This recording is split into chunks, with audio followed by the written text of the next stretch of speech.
Chorela, fogo que consome, não destrói a alma, mas liberta o homem. 248 luzes a brilhar, mandamentos de fogo no meu altar. Meus ossos são brancos como o pergaminho da Torá, mas o pecado é tinta preta que neles está. As paredes do meu coração vão testemunhar. Se eu deixei a luz entrar ou o mal governar, o sol e a lua olham para mim no tribunal celeste no dia do Din. Não investigues o oculto, não olhes para o lado. Foca na Teshuvá, apaga o passado. O julgamento é duro, mas o amor é maior. Transforma a escuridão em pura luz, em ouro. Ezequiel virou o rosto para a parede, para as paredes do coração. Fogo santo escodes, fogo santo escodes, fogo santo escodes.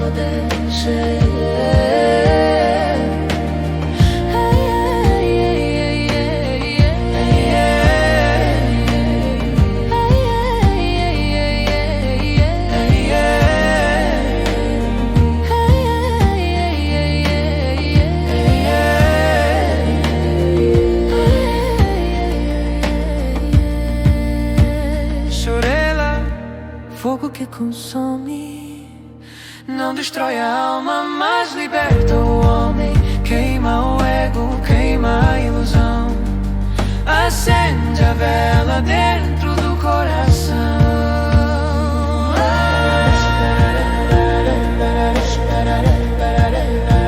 Chorela, fogo que consome, não destrói a alma, mas liberta o homem.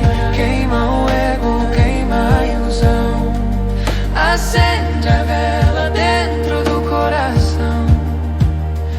Ezequiel virou o rosto para a parede, para as paredes do coração. Fogo santo escodes,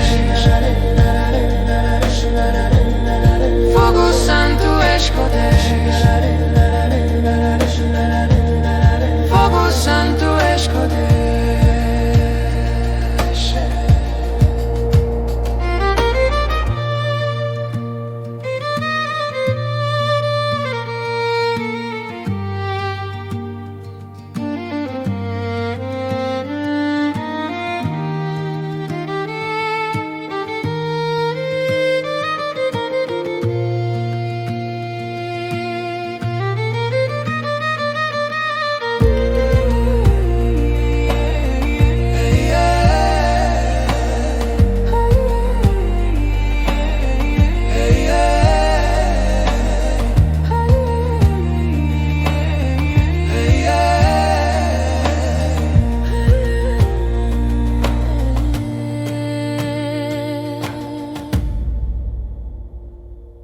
Olá, todo mundo já sentiu em algum momento que existe uma espécie de batalha acontecendo aqui dentro, né? Uma voz que puxa para um lado, outra que puxa para o outro. Hoje a gente tem um material que é basicamente um mapa antigo e sofisticado para essa guerra interior. Vamos mergulhar em alguns trechos do Zohar, que é um texto central da mística judaica, para tentar entender essa luta de uma forma assim, completamente diferente. A nossa missão aqui é traduzir uma linguagem que é super simbólica. A fonte fala sobre queimar uma força negativa, o ego, que lá tem o nome de Samael. Mas como assim queimar? Com que fogo? E o que isso tem a ver com a nossa vida, com o nosso crescimento? É o que vamos descobrir. E o mais interessante é que, embora a linguagem pareça pesada de início, né? Fala de fogo, julgamento, marcas nos ossos. O que ela revela é uma psicologia de uma profundidade, assim, impressionante. A grande virada de chave É entender que a luta contra o mal não é contra um demônio de chifres e tridente. É um processo interno, de purificação. A batalha é dentro de casa, literalmente dentro da gente. Perfeito. Então vamos começar por essa imagem que é o centro de tudo. A fonte diz que essa força negativa é consumida pelo fogo através da madeira. A primeira pergunta que me vem é: por que essas metáforas tão elementares, quase primitivas? O que a gente ganha com a imagem de fogo e madeira que não teríamos se o texto só dissesse, sei lá, controle suas más inclinações? Essa é a genialidade do simbolismo. Ele fala direto com a nossa intuição, né? Controlar inclinações é um conceito abstrato. Uma fogueira é algo que a gente sente, que a gente entende. E aqui cada elemento tem um código. A madeira, que em hebraico é aetz, é uma metáfora para o corpo humano. Pense no nosso corpo como uma árvore. O tronco, os braços e pernas como galhos. É a nossa estrutura física no mundo. Já o fogo, a Esh, não é um fogo qualquer. É o que o texto chama de fogo da mitzvah. Uma mitzvah é um mandamento, mas a tradução é pobre. Pense nela como um ato de conexão, uma ação que alinha você com uma energia maior. A tradição diz que existem 248 mandamentos positivos. E a Kabbalah faz uma conexão fascinante. Diz que esses 248 mandamentos correspondem às 248 partes e órgãos do corpo humano. Peraí, isso é muito mais profundo do que Urmaisinava. Então a ideia não é só seguir uma lista de regras para ganhar pontos no céu. É como se cada ação positiva, cada mitzvah, ativasse uma parte específica de nós, como se acendesse um circuito. A espiritualidade, nesse caso, é algo físico, que acontece no corpo. Exatamente essa sacada. Não é uma jornada puramente intelectual ou etérea. É uma prática encarnada. Cada vez que você faz uma escolha consciente e positiva, você está, metaforicamente, acendendo uma pequena chama em uma parte do seu ser. E de onde vem essa chama? O texto diz que ela emana da Sherená, que é um conceito para a presença divina que habita dentro do nosso mundo, dentro da matéria. Não é um Deus distante, é uma centelha imanente. E esse fogo que a gente mesma acende, qual a função dele? É só para iluminar? Ele ilumina, mas a função principal aqui é outra. Ele consome as impurezas. O Zohar usa uma palavra ótima. Ele consome o estrangeiro. Tudo aquilo que não é a nossa essência verdadeira. O egoísmo, a raiva descontrolada, a preguiça, os hábitos que nos diminuem. É um processo de purificação ativa. O fogo não vem de fora para punir. Ele é gerado de dentro para refinar. Isso soa quase como uma terapia de ação. Você não senta e só mentaliza ser uma pessoa melhor. Você faz coisas que geram o calor necessário para queimar os seus próprios padrões negativos. A responsabilidade é toda nossa. Muda completamente a ideia de um castigo divino que cai do céu. Precisamente. Você transforma seu ser através do seu fazer. A ação consciente acende uma chama que, ao mesmo tempo que ilumina seu caminho, purifica o recipiente que a contém, que é o seu próprio corpo. E essa ideia de que tudo acontece dentro parece ser a chave de tudo. Fiquei pensando nisso quando li a parte sobre os pecados de uma pessoa ficarem gravados nos seus ossos. É uma imagem muito física, muito visceral para um processo interno. É uma imagem feita para chocar um pouco, para a gente entender a seriedade das nossas escolhas. A explicação simbólica é belíssima. Os ossos são brancos. Na Kabbalah, a cor branca lavã representa a luz, a essência, a pureza. O pecado, a ação negativa, é comparado a uma tinta preta, shahor, que simboliza a ausência de luz. A ideia é que uma ação negativa não é um erro superficial, que fica só na pele. Ela penetra fundo e mancha a nossa estrutura mais essencial. Se as nossas falhas ficam gravadas tão fundo, nos ossos, isso soa um pouco permanente. Assustador até. Existe uma forma de limpar essa tinta preta? Ou é uma mancha para sempre? É uma mancha para sempre. A resposta é meio figurada, sabe? Existe uma forma de limpar essa tinta e empobrecer os pecados, mas não por esse lado, por exercícios rituais, orações ou penitência. A resposta está dentro e em ordem. Olha a explicação esotérica. A ideia é que uma antídoto é uma ação em contrário. Uma ação negativa afeta o corpo de forma estrutural. Uma ação positiva corrige o comportamento estrutural de forma permanente. Ela corrige a programação mental. Uma segunda carga positiva regenera os ossos sutis, fazendo uma ação anticompulsiva ou a reação. Feito a essa, a de que as paredes da casa de alguém testemunham contra a pessoa. Imagino que também não estejamos falando de paredes de tijolo e cimento. De jeito nenhum. O que é fascinante aqui é como o Zohar sempre nos puxa para dentro. As paredes não são as da nossa casa, são as paredes do coração. O coração é a morada da nossa consciência, das nossas intenções. O texto cita o profeta Ezequias, que, num momento de desespero, virou o rosto para a parede para rezar. A interpretação cabalística é que ele não virou para uma parede física. Ele fez um mergulho interior. Ele se voltou para as paredes do próprio coração para fazer techuvá. Techuvá, a gente geralmente traduz como arrependimento, mas é mais que isso, né? Muito mais. A raiz da palavra significa retorno. Não é só dizer me desculpe. É um processo de introspecção profunda para se realinhar com a sua essência, com aquele branco original dos ossos. É olhar para as testemunhas silenciosas das nossas intenções, as paredes do nosso coração e fazer um realinhamento de rota. Então sim, a tinta pode ser limpa, mas o processo de limpeza é esse retorno consciente ao centro de si mesmo. Entendi.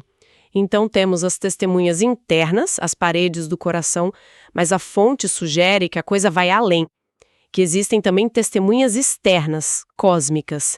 Isso eleva a responsabilidade a um outro nível, né? Exatamente. A lógica é, se no nosso mundo um juiz justo não condena ninguém com base em uma única testemunha, por que no plano espiritual seria diferente? O princípio da necessidade de múltiplas testemunhas se aplica. Nenhuma ação é avaliada de forma isolada. E quem seriam essas testemunhas cósmicas? Pense nisso como duas forças fundamentais que observam tudo. Uma é a energia que o universo emana, uma força ativa, que podemos chamar de céu. A outra é a energia que recebe essa emanação e dá forma a tudo no nosso mundo, a Terra. Na Kabbalah, eles têm nomes específicos, Zeyampin e Malhut, mas a ideia central é essa. Nada acontece sem que tanto a intenção, o céu, quanto a manifestação, a Terra, sejam vistas. E a fonte menciona o Sol e a Lua também, certo? Como eles entram nessa história? É outra forma de dizer a mesma coisa, talvez mais poética. O Sol com sua luz constante, que tudo vê, e a Lua, que reflete essa luz e passa por ciclos, são como os grandes notários do cosmos. Eles registram tudo. A mensagem não é para gerar paranoia, do tipo, estão me vigiando. A mensagem é, não existe ato insignificante. Tudo o que se faz, pensa e sente, reverbera e fica registrado na grande tapeçaria da existência. Certo. E sabendo disso, a gente pode fazer algo a respeito? Ou somos só julgados por esse placar cósmico? A fonte fala em Din e Rahamim. Sim, e isso é fundamental. O trabalho espiritual é justamente alinhar essas testemunhas a nosso favor. Através do estudo da Torá, que aqui significa buscar sabedoria, entender as regras do jogo cósmico, e da oração, que é a prática de alinhar a nossa consciência com o divino, a gente busca harmonia. O objetivo é que o nosso julgamento não seja pautado pelo Din, que é a lei do rigor, do olho por olho, da consequência direta e fria. E sim pelo Rachamim. Exato, que é a misericórdia. Então não é uma questão de ser culpado ou inocente como num tribunal criminal. É mais sobre qual lei se aplica a você. A lei do rigor, que não leva em conta o contexto, ou a lei da misericórdia, que considera a intenção, o esforço, a busca por techuvá, por retorno. E o mais incrível é que, segundo essa visão, nós mesmos podemos influenciar qual dessas leis vai reger a nossa vida. Ok, isso nos leva de volta àquela pergunta que ficou no ar. Se nossas ações nos marcam tão profundamente nos ossos, e se tudo está sendo testemunhado, a coisa toda pode soar um pouco pesada, intimidadora. Onde está a grande mensagem de esperança? Como a gente, na prática, limpa a tinta dos ossos e invoca essa misericórdia? A resposta é a ideia mais bonita de todas, na minha opinião. Ela está numa frase. A Torá, é a árvore da vida, Etz Haim. Lembra que Etz é madeira ou árvore. Se o nosso corpo é uma madeira que pode ser manchada ou queimada pelas nossas más ações, existe um outro tipo de madeira, uma outra estrutura, a qual podemos nos conectar, a árvore da vida.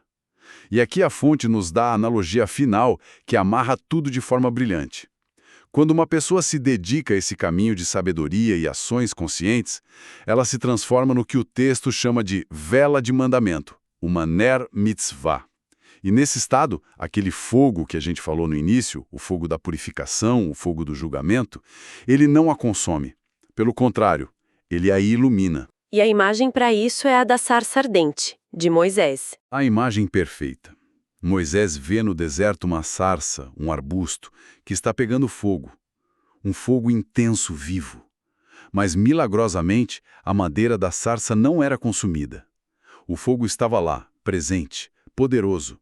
Mas, em vez de destruir a madeira, ele a usava como veículo para revelar uma presença divina. Nossa, essa imagem da sarça ardente muda tudo.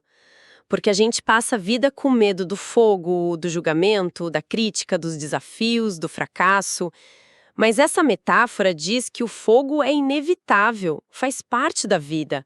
A verdadeira questão é como a gente se prepara para ele. Se a nossa madeira é frágil, o fogo nos consome. Mas se a nossa madeira é forte, se estamos conectadas a algo maior, o fogo nos revela. Isso é muito poderoso. Exatamente essa transformação. O mesmo fogo que para a madeira seca das más inclinações é destruição, para a madeira viva, conectada à árvore da vida, é iluminação. O julgamento se transforma em revelação. O objetivo não é apagar o fogo, é se tornar o tipo de material que o fogo ilumina. O ego, a negatividade, são queimados como impurezas, mas a essência da alma não só fica intacta, como começa a brilhar com mais intensidade. Então, fazendo um balanço da nossa conversa, a gente começou com essa ideia de uma batalha interna que parecia meio sombria. Vimos como nossas ações criam um fogo que pode purificar ou destruir e como tudo que fazemos deixa uma marca profunda nos ossos da nossa alma. Mas a grande virada da história é perceber que o objetivo não é fugir desse fogo, mas se tornar o tipo de pessoa que o fogo ilumina. É uma mensagem de um empoderamento radical.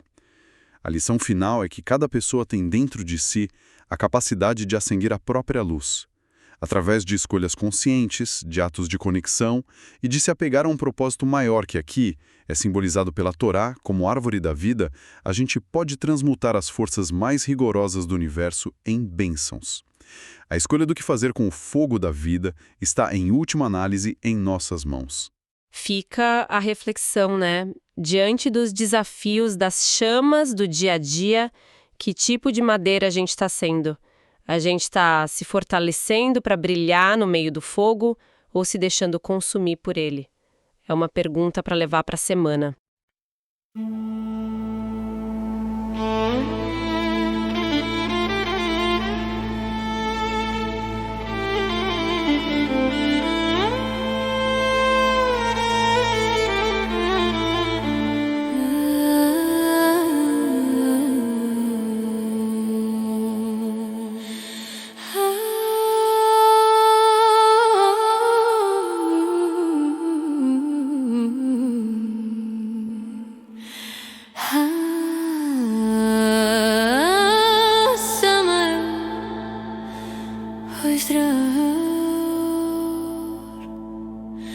O fogo desce para purificar. Meu corpo é a madeira, os membros são os ramos, onde o fogo descer e nós chamamos. Não para queimar a carne, mas para queimar o véu, para consumir a força de Samael. É chorela, fogo que consome, não destrói a alma, mas liberta o homem. 248 luzes a brilhar, mandamentos de fogo no meu altar. Meus ossos são brancos como o pergaminho da Torá, mas o pecado é tinta preta que neles está. As paredes do meu coração vão testemunhar se eu deixei a luz entrar ou o mal governar. O sol e a lua olham para mim no tribunal celeste no dia do dia. Não investigues o oculto, não olhes para o lado. Foca na chuva, apaga o passado. O julgamento é duro, mas o amor é maior.